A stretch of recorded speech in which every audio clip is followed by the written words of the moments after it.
Everyone आज चाहिँ ठ्याक्कै यो बालुवा खानीमा आएको छु। सानो बेला हामी पहिला यतातिर चाहिँ खेला हेर्थेँ। फाइनली आज म यो बालुवा खानी डाँडा नजिक आएको छु।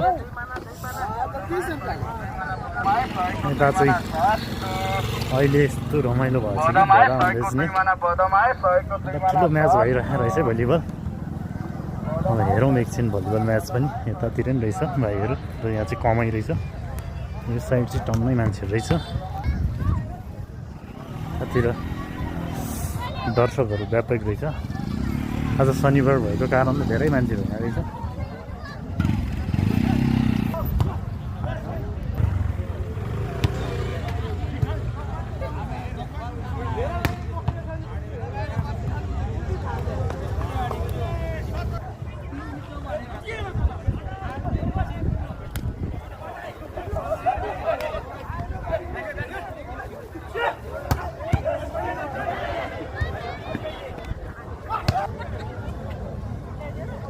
यता चाहिँ लभ डाँडा रहेछ। लभ डाँडा जाने बाटो धेरै जोडीहरूको एकदम रुचाएको ठाउँ लभ डाँडा है। यता चाहिँ पहिला हामी चाहिँ यता चाहिँ बस्छु हेर्न जान्थेँ। आजभोलि चाहिँ जोडी हेर्न चाहिँ आउनुपर्ने रहेछ यता।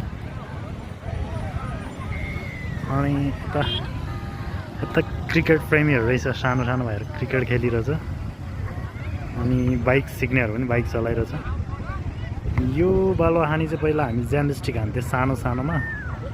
तर अहिले चाहिँ बालुवा खानी लगभग सिद्धिएछ। तेजबिनाको स्कुल नजिकै बनाएर रहेछ। अहिलेको स्थिति यस्तो बनेछ है गाइस।